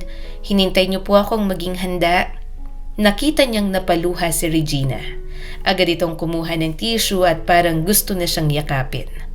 "Tinatanggap ko po ang lahat," sabi ni Nadine. "Ang nakaraan, ang pagbabago at ang pamilya na binubuo natin ngayon." Huminga siya ng malalim. "At may isang hiling lang po ako. Kapag nagkaroon po kayo ng sariling anak, sana po wag niyo akong isantabi. Hindi po dahil silosa ako, kundi dahil gusto ko pong manatiling parte ng pamilya kahit may bago. Tumulo ang luha ni Felix. Tumango naman si Regina na umiiyak pa rin. Pero ang ganoong reaksyon, alam niyang dulot ng kaligayahang nararamdaman ng mga ito. "Mahal ko po kayo," sabi pa ni Nadine at medyo garalgal na ang boses. "At sana po, mahalin niyo rin po ang isa't isa araw-araw." Bumuhos ang palakpakan. Lumapit siya sa kanyang ama at bagong stepmom. Niyakap niya ang mga ito ng mahigpit. Pangako, Bulong ni Felix. hindi ka kailanman isasantabi. Mahal na mahal kita, anak. Ikaw palagi ang unang prinsesa ko. Ang unang anak, baby sa buhay ko. Yumakap din si Regina. "May lugar ka palagi sa puso ko. Hindi man kita totoong anak, pero ituturing kitang galing sa akin. I love you, Nadine. Thank you na hinayaan mo kong maging nanay sa'yo." Sa gitna ng musika at ilaw, alam ni Nadine na hindi naging madali ang lahat. Pero pinili niyang magmahal ulit at magtiwala sa bagong simula at bagong pamilya na bubuuin nila. 1 taon ang lumipas mula nang ikasal sina Felix at Regina. 1 taon na puno ng tahimik na saya, pag-a-adjust at unti-unting paghilom. Akala ni Nadine yun na ang pinakamatinding pagbabago sa buhay niya. Mali pala siya. Dumating ang umagang hindi niya malilimutan. Narinig niya ang mahinang pagkatok sa pinto ng kwarto niya. Kasunod ang boses ng papa niya na namamaos. Nadine! Pagmulat niya pa lang, may kung anong masamang pakiramdam na agad siyang sinalubong. "Pa? Bakit po, Papa?" Pagpasok ni Felix, nakita niya ang mga mata nito na namumula. Sa likod nito si Regina, hawak ang panyo at nanginginig ang mga kamay. "Ano pong nangyari?" Tanong niya agad. Umupo si Felix sa gilid ng kama. Mataman itong tumingin sa kanya at sobrang lungkot ng mukha. "Si Mama?" Bulong ni Regina. Parang biglang nawala ang hangin sa dibdib ni Nadine. "Si Lola, ano pong nangyari sa kanya?" Inilapat ni Felix ang kamay sa kanyang balikat. Inatake siya sa puso kaninang madaling araw. Parang huminto ang mundo niya. Malakas pa ang lola niya kahapon, kaya hindi niya lubos maisip na mangyayari yon. Nang lumabas siya, sa sobrang bilis at tahimik ng lahat, nakita niya na lang na nasa kabaong na ito. "Lola Ising," tumulo agad ang mga luha niya. Mahal na mahal niya ang kanyang lola. Ito ang naging sandalan niya ng mga panahon na binigo siya ng kanyang tunay na ina na si Carmen. Kaya masakit para sa kanya na bigla na lang itong nawala. Tila dinurog ang kanyang puso. "Hindi po ba okay pa siya kahapon?" Tanong niya at hindi napigilan na mapahikbi. "Nagkukwentuhan pa po kami kahapon. Sabi niya masakit lang daw ang tuhod niya." Napapikit si Felix. Mabilis ang nangyari. Kahit kami, nagulat na lang din na hindi na siya humihinga habang nakahiga sa kama niya. Niyakap siya ni Regina nang hindi siya matigil sa pag-iyak. Matanda na si Lola Ising. Alam niya yon. Ilang beses na rin silang binalaan ng doktor. Pero kahit gaano pa kahanda, iba pa rin kapag dumating na dahil hindi naman madaling mawalan. Pagkatapos ng libing, unti-unting bumalik ang takbo ng buhay. May mga araw na bigla na lang siyang napapatingin sa bakanteng upuan sa sala. May mga gabing hinahanap niya ang boses ni Lola Ising na palaging may reklamo. Pero natutunan niya rin na tanggapin at aliwin na lang ang sarili sa mga pusang naiwan ni Lola Ising. Nagpatuloy siya sa pag-aaral, mas naging seryoso at mas naging disiplinado. At sa sayaw, lalo siyang nagbuhos ng atensyon doon. May audition ulit sa Maynila, sabi ng kasamahan niyang dancer din. Entertainment company daw. Parang may kumalabit sa isip niya. Anong audition? Training program, sagot pa nito sa kanya. Parang K-pop style pero global daw. Bale, maghahanap din dito ng may talent sa singing, dancing, lahat. Kapag may napili dito, yun ang ipapadala para may matraining pa ulit sa ibang bansa for girl group. Ang maganda pa, sagot ng agency ang lahat ng gastos. Tahimik lang si Nadine at nag-isip. Parang may pinto na bahagyang bumukas sa kanya. Magandang opportunity yon na ayaw niyang pakawalan. "Papa?" sabi niya habang kumakain sila. Tita Regina, napatingin ang dalawa sa kanya. Bakit? Tanong ni Felix. Gusto ko po sanang mag-audition sa isang entertainment company para po maging part ng Global Girl Group. Gusto ko pong maging trainee nila. Alam niyang 17 pa lang siya at nag-aaral pa. Pero parang may puwersang humihila sa kanya sa pangarap na yon. Tila may apoy sa kanya na bumabalot at nagpapadama na gustong-gusto niya talaga yon. Alam ko pong mahirap at risky since nag-aaral pa po ako. Dagdag niya pa. Pero gusto ko pong subukan. Ipapagpaliban ko po ang pag-aaral pero hindi ko naman po iiwan. Kukuha na lang po ako ng online classes ko. Promise. Umupo ng mas tuwid si Felix. Matagal mo na bang iniisip yan? Tumango siya. Matagal na po, pero ngayon lang po ako naging sure. Ngumiti si Regina.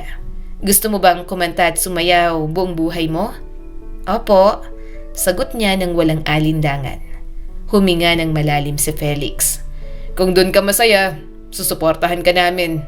Agad na napangiti si Nadine. Talaga po? Oo, Sagot ni Felix. hindi namin pipigilan ang pangarap mo, pero kailangan mong maging handa. Hindi madali ang industriya ang papasukin mo. Hindi naman sa wala kaming tiwala sa'yo. Pero hindi pa sure kung mananalo ka dyan o ikaw ang mapipili. Kaya manalo o matalo dyan sa desisyon mo na yan, isipin mo na marami pang opportunity. Pwede kang mag-focus sa pag-aaral. Tumango siya at matamis na napangiti. Handa po ako, wag po kayong mag-alala sa akin. Nagkaroon na nga ng paulit-ulit na training. Gigising siya ng alas 5 ng umaga, ihahatid ng papa niya o ni Regina papuntang studio. Mag-warm up, uulit ng steps, kakanta hanggang mga tiyang lalamunan. Sasayaw hanggang manginig ang tuhod. Sa dami ng mga nandoon na mas matatangkad, mas magagaling at masanay, madalas niyang itanong sa sarili kung ano ang ginagawa niya roon. Sigurado ka bang gusto mo to? Minsang tanong ng isang trainee sa kanya habang nagpapahinga sa gilid ng salamin. Huminga siya ng malalim. Oo, ang dami natin, sabi pa ng isa. Parang imposible namang lahat tayo makuha. Tumango si Nadine. Kaya nga pero kaya yan. Kung para sa'yo talaga. Pero kahit alam niya, hindi siya umatras. Tuwing gabi, pag uwi niya, naghihintay sina Felix at Regina. Kumusta? Tanong ni Regina at inaabutan siya ng tubig. Pagod po, sagot niya habang nakangiti. Pero masaya. Minsan, makikita niya si Felix na tahimik lang. Pinapanood siyang mag-stretch sa sala. Papa, tanong niya isang gabi. Okay lang po padalaga sa inyo to? Ngumiti lang ang kanyang ama. Kung dito ka masaya, okay lang sa akin. Dumating ang araw ng announcement. Nakatayo silang mga natirang trainee hanggang dulo sa malaking studio. Binasa ng trainer ang mga pangalan isa-isa. Ang iba sa showbiz industry at ang iba ay sa local P-pop group. Hindi niya marinig ang iba.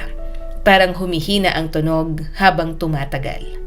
Nang marinig niya ang sarili niyang pangalan na kaisa-isang napili para sa Global Girl Group na magte-train sa ibang bansa, parang may sumabog sa dibdib niya. Congratulations, Nadine! Hindi niya alam kung paano siya nakaupo.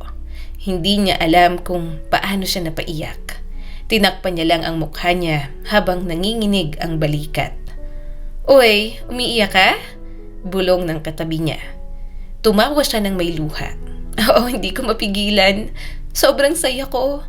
Lumapit ang trainer. You deserve it. Huwag mong sayangin. Tumango siya at hindi makapagsalita. Pag-uwi niya, halos tumatakbo siya papasok ng bahay. Papa! Tita Regina! Nagkatinginan ng dalawa at nagulat. Ano nangyari? Tanong ni Felix. Lumapit siya. Humihikbi habang nanginginig ang kamay. Nakuha po ako. Ako po ang napili para maging trainee sa ibang bansa para sa Global Girl Group. Ako po ang napili. Napangiti si Felix at niyakap siya. I'm so proud of you, anak. Agency na po ang bahala sa training schedule, lahat. Dugtong ni Nadine. Hindi na po kayo mamamroblema. Dahil sa magandang nangyari, nagpasya silang magbakasyon. Isang maikling pahinga bago tuluyang magsimula ang bagong yugto ng buhay ni Nadine. Masaya si Nadine ng araw na yon. Nasa likod siya ng kotse, nakasandal sa bintana at pinagmamasdan ang mga punong nadaraanan. "Papa?" sabi niya rito. "Salamat po." Napatingin si Felix sa salamin. Para saan? "Sa lahat."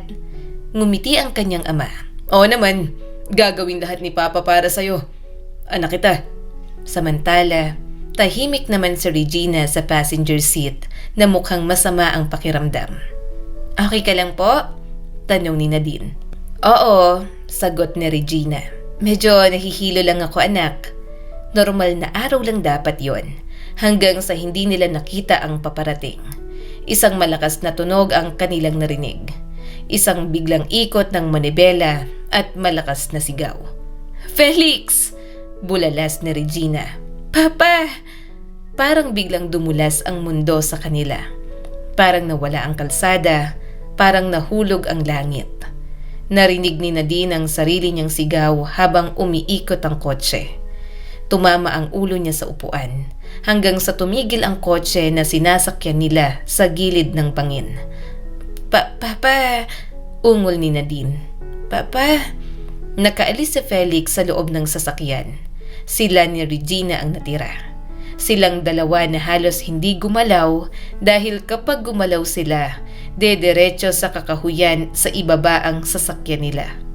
Malakas na lang silang umiyak at napasigaw. "Papa!" umiiyak niyang sabi. Nakalabas si Felix pero duguan ang noo at nanginginig ang kamay. Regina! Sigaw nito. Regina! Nandito ako, sagot ng stepmother niya at nanginginig ang boses. "Naipit ako. Papa!" iyak ni Nadine. "Papa, tulong!"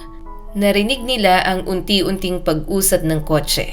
Mas lalo silang napasigaw ni Regina sa takot. "Felix!" umiiyak na sabi ni Regina. "Isa lang ang kaya mong iligtas." Hindi, sagot ni Felix habang nanginginig. Ililigtas ko kayong dalawa. "Hindi mo kaya," putol ni Regina. "Alam mo yan, kapag kinuha mong isa sa amin, mahulog ng sasakyan sa baba. Si Nadine ang kunin mo." "Papa!" sigaw ni Nadine. Halatang hirap ng magdesisyon ang kanyang ama. Umiiyak na ito at napailing. Hindi nito alam kung sino ang kukunin sa kanilang dalawa ni Regine. Kapag naiwan ang isa sa sasakyan, dediretso sa kakahuyan ng kotse. At hindi nila alam lahat kung makakaligtas ba o magiging malala ang tama sa katawan ng taong maiiwan. Regina! Umiiyak na sabi ni Felix. Hindi ko kaya. "Felix!" mariing sabi ni Regina. "Anak mo yan. Si Nadine ang unahin mo. Ano ba, bilisan mo na, mahuhulog na ang kotse." "Papa!" sigaw ni Nadine at hikbi na ng hikbi. "Papa, natatakot po ako." Anak, bulong ni Felix at napaluhod sa lupa. Ililigtas kita. Gagawa ko ng paraan. Patawad. "Ngayon na!" sigaw ni Regina. "Wala na tayong oras. Kunin mo ang anak mo, Felix." Pero sa halip na siya ang kunin, si Regina ang pinilit nitong kuhanin. Nagsisisigaw ang stepmother niya pero tuluyan na itong nakuha palabas ng kanyang ama. "Papa!" sigaw ni Nadine. "Huwag niyo po akong iwan." At doon gumuho ang mundo niya. Tuloy-tuloy na sa ibaba ang kotse. Umiyak si Nadine, sumigaw hanggang masaktan ng lalamunan. "Papa!" Bumagsak ang kotse. Isang mahabang sigaw at isang malakas na lagabog ang narinig niya. Parang pinilas ang mundo niya. Nakita niyang sumabog ang airbag at nagkaroon ng usok bago tuluyang mawala ng malay. Ang sakit sa paa, ang tama sa noo, ang bigat ng dibdib at ang galit na hindi niya maintindihan kung kanino niya ibubuhos. Sa huling sandali bago magdilim ang lahat, isa lang ang malinaw sa kanya. Hindi siya pinili ng kanyang ama. At doon nagsimula ang sugat na mas masakit pa kaysa sa lahat ng sugat na nadama niya mula sa kanyang mga magulang. Nagising si Nadine na nasa ospital na siya. Sa una, akala niya'y panaginip lang. Mabigat ang talukap ng kanyang mga mata. Parang may humihila sa kanya pabalik sa dilim. Pero unti-unti may liwanag na sumisilip sa maputi at masakit na mata. "Nurse!" May sumigaw. "Nurse! Gising na siya!" May mga yabag, may kumilos sa paligid niya. Ramdam niya ang malamig na hangin, ang bigat ng kumot at ang tusok ng swero sa kanyang kamay. Nadine? Mahinang tawag ng papa niya. Nadine, naririnig mo ba ako? "Nasa ospital ka," sagot ng doktor na bumungad sa kanya. 2 weeks kang walang malay. Naalala mo bang nangyari? Parang may biglang sumabog sa ulo niya. Doon lang pumasok na nahulog nga pala ang sasakyan nila sa bangin. "Papa?" Bigla siyang umiyak. "Papa!" Sigaw niya, pilit umangat ang katawan, pero may humilang sakit pababa sa kanya. Isang matinding kirot mula sa paa niya paakyat sa dibdib. "Ah!" Sigaw niya. "Masakit! Masakit po!" "Huwag kang gagalaw," mabilis na sabi ng nurse. "Dahan-dahan lang." Hinawakan niya ang paa niya pero parang hindi kanya. Parang may bakal na mabigat at mahigpit. "Ano po ito?" Nanginginig niyang tanong. "Bakit ganito yung paa ko?" Nagkatinginan ang nurse at doktor. Nakita niyang nandoon sina Felix at Regina. Pati na si Carmen na naluluha habang nakatingin sa kanya. "Nadine," maingat na sabi ng doktor. "Napuruhan ang paa mo sa aksidente. Naipit at may mga butong nabali ng malala." Nanlaki ang mata niya. "Makakalakad pa po ba ako?" Tahimik ang doktor sa loob ng ilang segundo. "Makakalakad ka, pero hindi na tulad ng dati. Kakailanganin mo ng brace habang buhay." Parang may humampas sa kanya. "Ha? Hindi po totoo yan?" Napailing ang doktor. "I'm sorry. Hindi na po ako makakasayaw?" Tanong niya pa. Hindi na sumagot ang doktor. Hindi na kailangan. At doon bumagsak ang lahat. Umiyak siya ng sobrang lakas. Nagwala si Nadine doon. Umiyak siya hanggang mamalat ang lalamunan niya. Hanggang sumakit ang ulo. Hanggang manginig ang buo niyang katawan. Kung hindi pa siya tinurukan ng pampakalma, hindi pa siya kakalma. Hindi pwede?" Paulit-ulit niyang sabi habang hinihila ng antok. "Hindi pwede. Pangarap ko yun. Pangarap ko yun." Muli siyang nakatulog. Nang magising naman si Nadine, ang ama niyang si Felix ang bumungad sa kanya. Hindi niya agad tiningnan ng ama.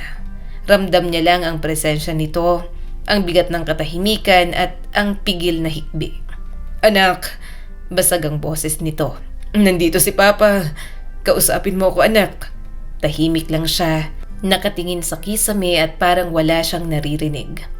Patawad. Mahina nitong sabi. Patawad, anak. Wala pa rin siyang naging sagot. Dumating din si Regina na naka-wheelchair, may sugat sa braso at namumugto ang mata sa kakaiyak. "Nadine?" Umiiyak na tawag nito. "Anak?" Hindi pa rin siya tumingin. Wala siyang gustong makausap sa mga ito. Sira na ang pangarap niya. At nang dumating si Carmen, nagulat si Nadine nang marinig ang boses na matagal niya nang hindi narinig. "Nadine!" Garalgal nitong tawag sa kanya. "Anak ko!" Tumayo si Carmen sa tabi ng kama niya. Maingat nitong hinawakan ang kanyang kamay. Alam niyang may asawa na rin ito at sariling mga anak pero pumunta pa rin sa kanya. "Pasensya na," hikbi nito. "Pasensya na sa lahat." Hindi inalis ni Nadine ang kamay ng totoong ina. Pero hindi niya rin yon hinawakan pabalik. Tila ba manhid ang lahat para sa kanya. Pagkatapos ng ilang linggo, pinayagan siyang umuwi. Tahimik ang bahay, tahimik lang din siya. Hindi siya nagsalita. Hinayaan lang siya ni Felix hanggang isang gabi. Narinig niya ang mahinang katok sa pinto ng kwarto niya. Anak, Sabi ni Felix. pwede ba tayong mag-usap? Dahan-dahang bumukas ang pinto. Pumasok ang ama niya na naluluha na namang pinagmasdan siya. Napasinghap na lang si Nadine nang biglang lumuhod sa harap niya si Felix. Napatayo ang balahibo niya. "Papa, anong ginagawa mo?" Patawad. Umiiyak na sabi ni Felix. Patawad na din. Ako ang may kasalanan. Ako ang pumili. Ako ang nagkamali. Nanginginig ang balikat ng ama niya habang umiiyak. Papa, nanginginig na rin ang boses niya. Tumayo ka. Hindi hanggat hindi mo ko pinapatawad. Sagot nito. Napapikit siya. Ramdam niya ang galit na matagal nang kumukulo sa loob niya. Bakit? Bakit si Tita Regina? Ganun ba talaga? Ikaw, kayang mabuhay ng walang anak, pero kapag nawala ang asawa, hindi talaga po kaya, Papa? Napatingin si Felix sa kanya habang namumula ang mata. Sorry anak. Gusto ko po kasing intindihin pa. Kasi hindi pa naman po ako nagkakaroon ng asawa. Hindi po ako ang nasa ganung sitwasyon. Pero hindi ko rin po mapigilan na magkaroon ng hinanakit. Kasi bakit siyang inuna mo? Umiiyak na sabi ni Nadine. Asawa mo lang siya, Papa. Ako ang anak mo. Ako ang unang nakasama mo. Ako ang kadugo mo. Bakit siya po? Bakit hindi ako? Hindi mo po alam kung mamamatay ba ako o makakasurvive sa pagkahulog ng kotse. Pero hindi niyo po ako niligtas. Parang tinignan niyo lang po ako mamatay sa harap ninyo. Humagulgol si Felix. Anak, Hindi mo nga alam kung mamamatay ako o hindi. Pero inuna mo siya. Dugtong niya pa.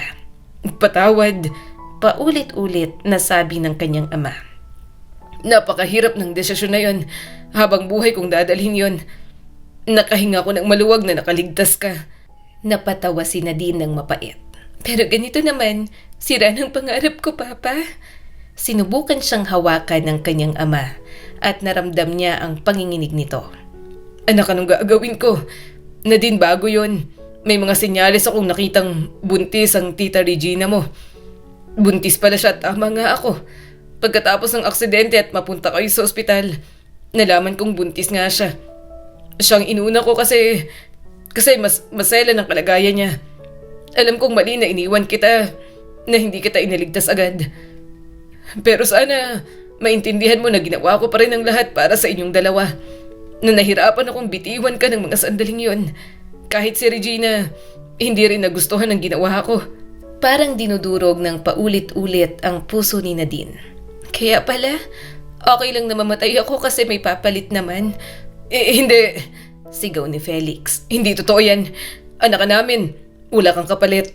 Kung hindi mo na-survive yun, habang buhay kong sisisihin ang sarili ko na hindi ako naging mabuting ama sa'yo. Maya-maya ay pumasok si Regina. Nagulat siya nang dahan-dahan itong lumuhod sa harap niya, katulad ng ginawa ni Felix.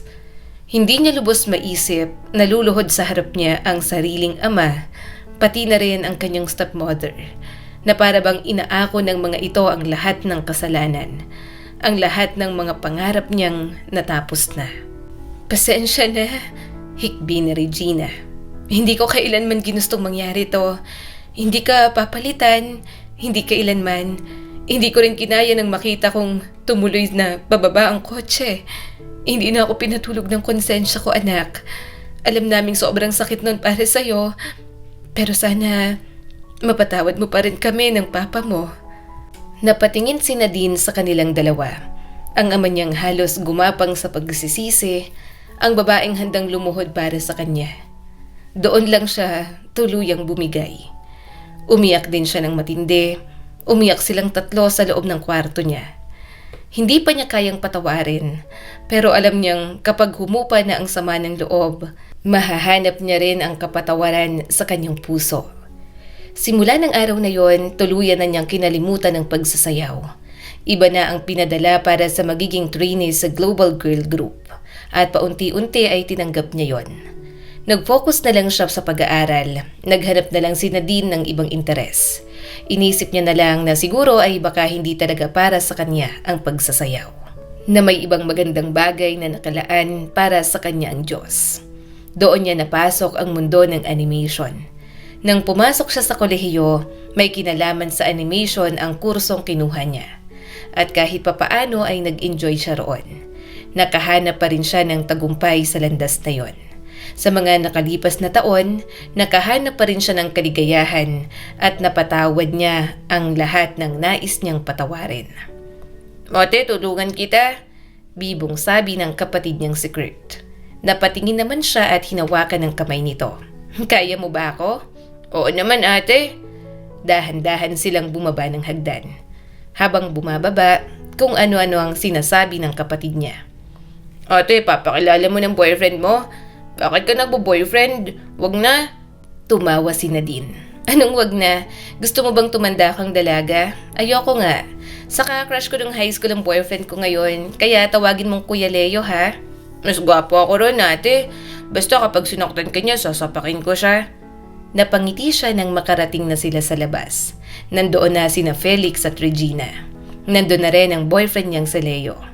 Habang pinagmamasdan ang mga ito, hindi man natupad ang isa niyang pangarap, hindi naman ibig sabihin na katapusan na ng mundo. Marami pa ring magagandang bagay ang nangyari sa buhay niya. At malaking pasasalamat ni Nadine sa Diyos na agad nalinawan ang kanyang isipan. Ang kwentong ito ay nagpapaalala sa atin na ang buhay ay hindi palaging patas, pero hindi ibig sabihin na tapos na agad. Maaari pa rin tayong bigyan ng pagkakataon at gamitin ang pagkakataon ngayon para bumangon muli at maghanap ng bagong layunin sa ating mga buhay. Muli, ako po si Skylar Guro at sana ay may bago na naman kayong natutunan sa kwento natin ngayon. Maraming salamat po.